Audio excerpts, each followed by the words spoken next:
Hello student, welcome to Barakpur Senate Public Higher Secondary School. I am Tabassum Ara, I am assistant teacher of Hindi. विषय हिंदी कक्षा 8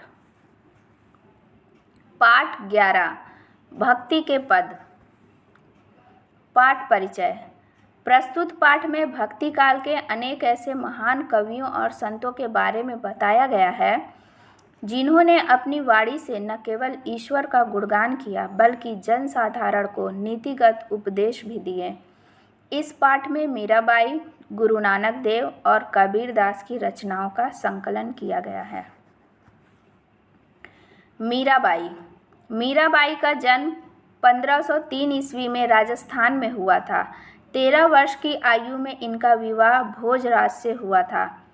मीराबाई कृष्ण की दीवानी थी। कृष्ण भक्ति में लीन मीरा ने 1540 ईस्वी में अपना देह त्याग दिया। यह संत रैदास की शिष्या थी। इनकी कृतियां मीरा ग्रंथावली में संकलित हैं। मीरा के पद।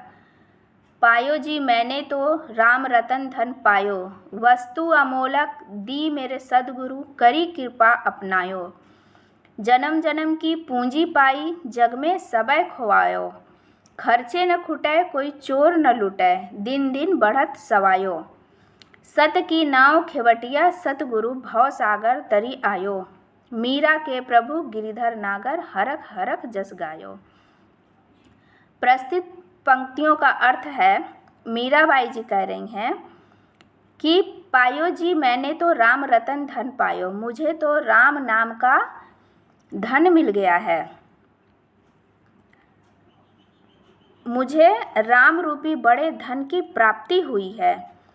वस्तु अमोलक दी मेरे सदगुरु करी कृपा अपनायो, मेरे सदगुरु ने मुझ पर कृपा करके ऐसी अमूल्य वस्तु की भेंट की है, उसे मैंने पूरे मन से अपना लिया है।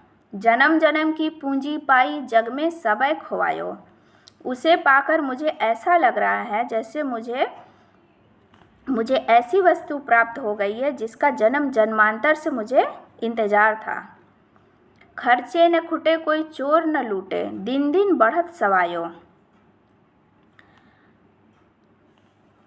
ये चीज़ ऐसी है जो कि खर्च करने से वो बढ़ती ही जाती है, कभी भी घटता नहीं है और इसे कोई चोर भी चुरा नहीं सकता है। यह दिन पर दिन बढ़ता ही जाता है। सत की नाव खेवटिया सतगुरु भव सागर तरी आयो, मीरा के प्रभु गिरिधर नागर हरख हरख जस गायो। यह ऐसा धन है जो मोक्ष का मार्ग दिखाता है।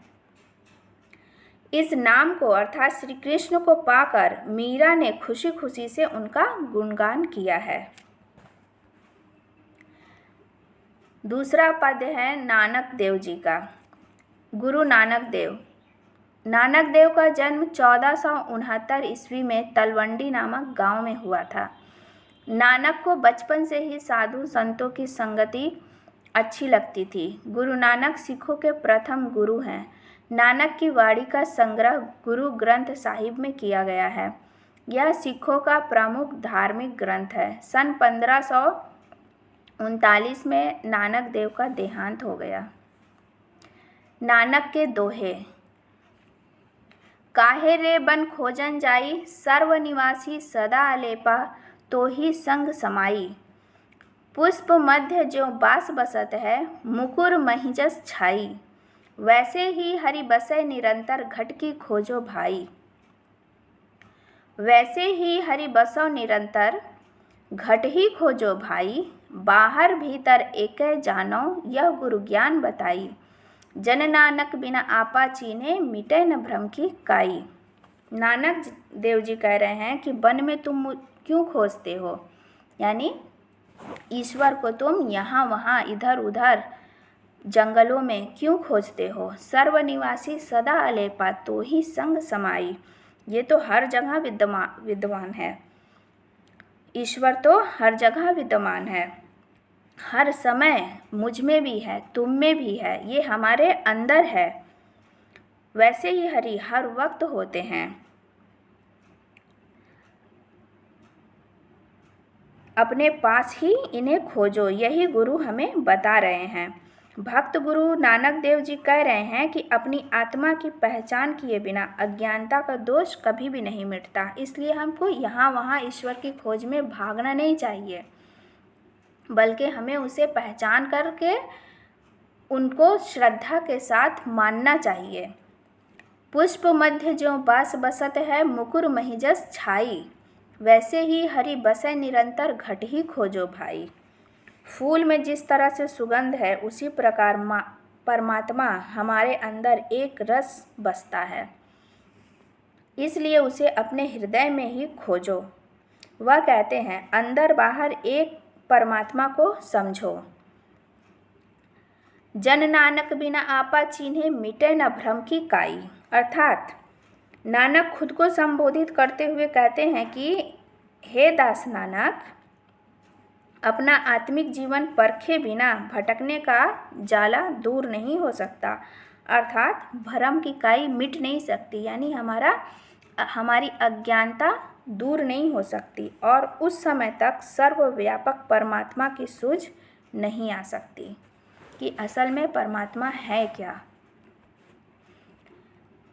कबीरदास का जन्म 1398 में हुआ था। नीरू और नीमा नामक जुलाहा दंपति ने इनका पालन पोषण किया। कबीरदास बिल्कुल भी पढ़े लिखे नहीं थे। इन्होंने समाज में फैली रूढ़िवादिता और कट्टरपंथी प्रवृत्तियों का घोर विरोध किया। अपने अंतिम समय में कबीरदास काशी छोड़कर मगहर चले गए और सन 1518 में वहीं देह त्याग दिया। कबीरदास के दोहे।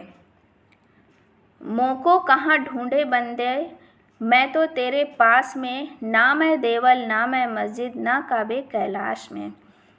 ना तो कौनो क्रिया कर्म, ना ही योग बैराग में, खोजी होय तो तुरते मिली हैं पल भर की तलाश में। कहे कबीर सुनो भाई साधो, सब श्वासों की श्वास में। प्रस्तुत पंक्तियों में कबीरदास जी कह रहे हैं कि हे बालक, तू मुझे कहाँ ढूंढ रहा है, मैं तो तेरे ही अंदर हूँ। मोको कहाँ ढूंढे रे बंदे, मैं तो तेरे पास में, कि तू मुझे कहाँ कहाँ ढूंढ रहा है, मैं तो तेरे अंदर ही हूँ। ना मैं देवल ना मैं मस्जिद, ना काबे कैलाश में। मैं ना मंदिर में हूँ, ना ही मस्जिद में हूँ, ना काबे में हूँ, ना कैलाश पर्वत पर हूँ। ना तो कौनो क्रिया कर्म, ना ही योग बैराग में। ईश्वर को ऐसे भाग भाग कर ढूंढना मूर्खता है, क्योंकि ईश्वर किसी स्थान विशेष का नहीं है कि वो यहीं मुझे मिलेगा। ईश्वर तो हमारे अंदर विराजमान है। ईश्वर को किसी विशेष क्रिया कर्म से, यानी कुछ कर करके, जैसे वैराग्य धारण कर लेना, साधु संत बन जाना, जोगी बन जाना, ऐसा करने से नहीं पाया जा सकता। खोजी हो तो तुरते मिली है पल भर की तलाश में। यदि कोई खोजने वाला हो तो मैं प्रत्येक सांस सांस में मौजूद हूँ, मैं तुरंत मिल जाऊँगा। कहे कबीर सुनो भाई साधो, सब श्वासों की श्वास में। मैं तो एक एक सांस पे विराजमान हूँ, एक एक सांस के साथ हूँ तुम्हारे। तुम मुझे अपने अंदर ढूंढो, अर्थात अपने मन में ढूंढो, मैं तुम्हें वहीं मिलूँगा। धन्यवाद।